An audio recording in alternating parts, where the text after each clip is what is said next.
अस्सलाम वालेकुम। Pakistan property leader से मेरा नाम राना अदनान मुदस्सर है। बहरिया टाउन कराची में बहुत सारे कस्टमर्स का हम लोग इंटरव्यू कर रहे हैं। अगर आप लोग भी बहरिया टाउन के रेजिडेंट हैं कामरान भाई की तरह, कामरान भाई अस्सलाम वालेकुम। वालेकुम सलाम। कामरान भाई मैं ज़रा कस्टमर्स को एक मैसेज दे लूँ, फिर हम प्रॉपर अपनी डिस्कशन की तरफ आते हैं। कामरान भाई हमारे वो कस्टमर हैं जब बहरिया टाउन में मैंने भी नया काम शुरू किया तो कामरान भाई से भी मेरा एक अच्छा ताल्लुक़ बना। इन्होंने हमारे ज़रिए हम पे ट्रस्ट करते हुए स्पोर्ट्स सिटी विला परचेज़ किया और आज अल्हम्दुलिल्लाह उसी विला में ये रिहाइश पजीर भी हैं। इनका फ़ीडबैक भी लेंगे, लेकिन इसके साथ साथ मैं आप लोगों को एक मैसेज देना चाह रहा हूँ कि अगर हमारे नाज़रीन, हमारे कस्टमर्स में से कोई भी आप लोग भी अगर बहरिया टाउन के रिहायशी हैं, बहरिया टाउन के किसी भी इलाके में आपकी रिहाइश है और आप लोग हमें इंटरव्यू रिकॉर्ड करवाना चाह रहे हैं, और हम तो करना चाहेंगे क्योंकि हम लोग फ़ीडबैक जानना चाहेंगे बहरिया टाउन से मुतल्लिक कि बहरिया टाउन में रहते हुए आपके क्या प्रॉब्लम्स हैं या क्या आपको पीसफुल एनवायरनमेंट मिल रहा है, या फ़ीडबैक ओवरऑल वो पॉजिटिव हो नेगेटिव हो, उन चीज़ों को हम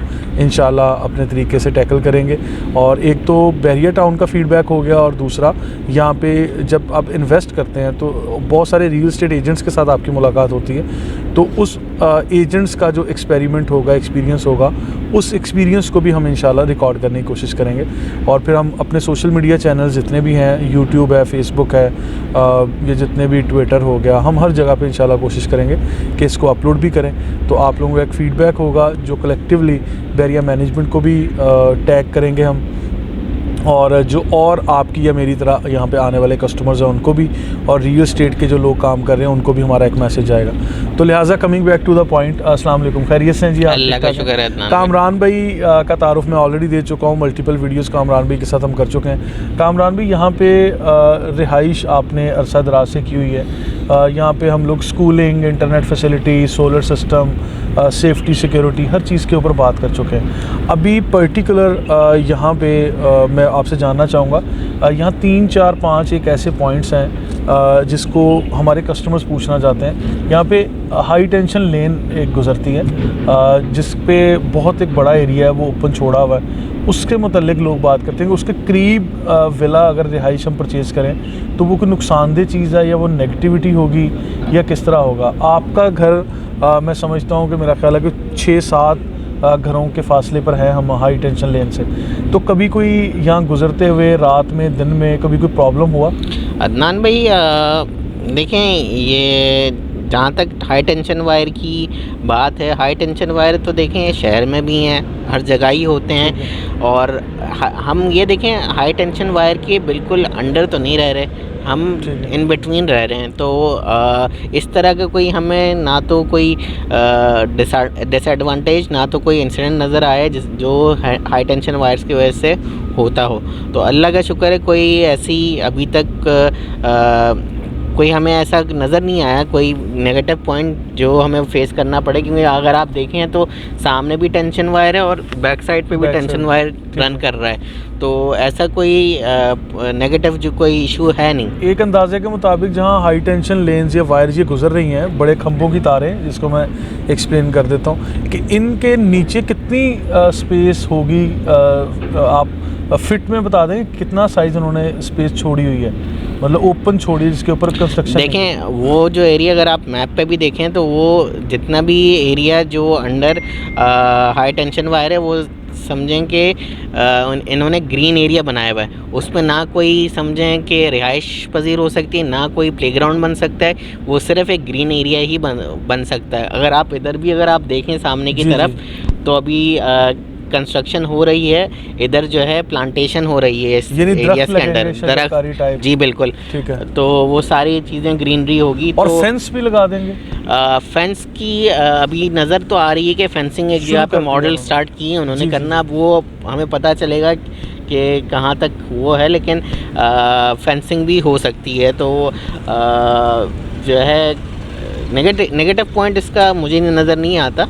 अच्छा, यानी 400 से 600 फीट तक की चौड़ी मैं समझता हूँ स्पेस इन्होंने आराम से वो रोड को भी अगर मिला लें तो इतनी स्पेस है। और उसके ऑल अक्रॉस जो है फुटपाथ भी बना हुआ है, फुटपाथ भी है। तो ये मैं बहरहाल बता दूं नाज़रीन को, कंसेप्ट क्लियर कर देते हैं कि इसका कोई डिसएडवांटेज एज इट इज़ नहीं है, क्योंकि हमारे इलेक्ट्रिकल इंजीनियर भी हमारे कुछ कस्टमर्स हैं, उन लोगों ने भी बहरिया से ऐसे सवालात किए और फिर जो एक वो टेस्ट के लिए डिवाइस होती है वो भी चेक किया कि कोई ऐसा प्रॉब्लम तो नहीं है। खैर ऐसा कोई प्रॉब्लम नहीं है, हम अपने कस्टमर्स को एक मैसेज दे सकते हैं। और अब नेक्स्ट जो सवाल है वो है बरसाती नाले यहाँ से गुजरते हैं, बारिशों का पानी उसमें आता है। तो कई लोग समझते हैं उसमें गटर का गंदा पानी या कोई ऐसी कहानी तो नहीं है, तो हमें बरसाती नाले के करीब रिहाइश नहीं करनी चाहिए या कुछ इस तरह की बात। तो इसके बारे में आपकी क्या?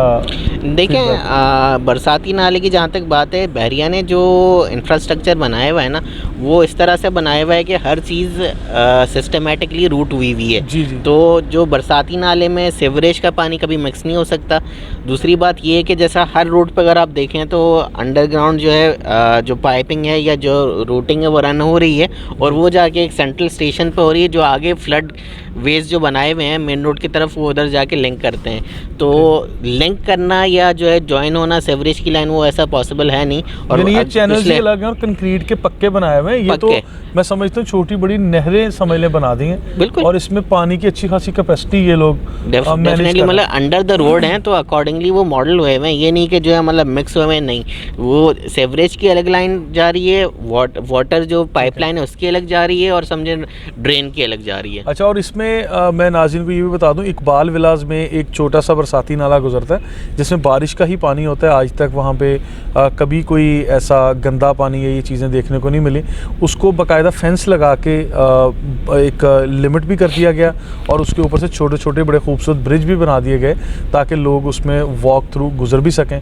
और उसके लिए आगे मैं चीज़ें बताता हूँ, स्पोर्ट सिटी में भी और पूरे बहरिया टाउन में जहाँ भी कहीं प्लॉट्स हैं, घर हैं, अपार्टमेंट्स हैं सॉरी, वो हर जगह पे इसी तरह के ये बनाए गए हैं, यानी कंक्रीट के पक्के ये बरसाती नाले बना के, तो इसके अंदर ये चीज़ें दे दी गई हैं। तो लिहाजा इन सारी चीज़ों के लिए मैं बात करता हूँ कि ये ऐसी चीज़ें जो सम टाइम आपको एजेंट्स जो नेगेटिव चीज़ें बता रहे होते हैं, तो वो एज़ इट इज़ मतलब कोई नेगेटिव नहीं है, ये पॉजिटिव चीज़ें हैं इसमें। बल्कि काफ़ी सारी आपको ओपन स्पेस मिल जाती है, ग्रीन एरिया मिल जाता है जिसको आप फ्री ऑफ कॉस्ट एंजॉय कर रहे होते हैं। डेफिनेटली सम टाइम ऐसे विलास भी हैं जो अगर 350 गज का ये विला है, 4 बेडरूम अकोमोडेशन वाला, आपको 200, 250 या 300 गज एक्स्ट्रा ज़मीन मिल जाती है जिसको आप ग्रीन कर लें, आप ज़बरदस्त तरीके से लेके चलें। ठीक है, तो ये चीज़ें आप अपने तौर पे मैनेज कर सकते हैं। और मेरा ख्याल है कि जो हाइट वाली जगह है वो भी मतलब ज़्यादा अच्छी हाइट पे आपको ज़्यादा हवादार और ये सारी चीज़ें मिलती हैं। बिल्कुल। एक आखिरी सवाल करके हम ये वीडियो ख़त्म करेंगे।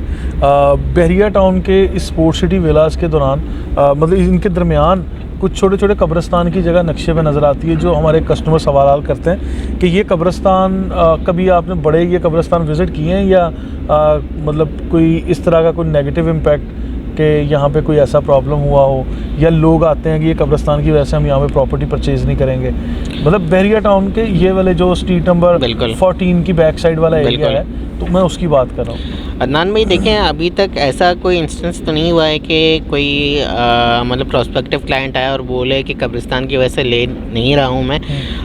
कुछ एरियाज़ हैं जहाँ पे कब्रें हैं, और वो उसको बाउंड्री वॉल बिल्कुल बाउंड्री वॉल किया हुआ है। स्पोर्ट सिटी है इस जगह के बनने से पहले की, बिल्कुल वो समझेंगे जो इधर के रिहाइश पजीर पहले थे उनकी थी, और मतलब कोई उसमें कोई ना कोई रीज़न है जिसके वजह से वो जो है मतलब अब उसको मूव नहीं कर सकते।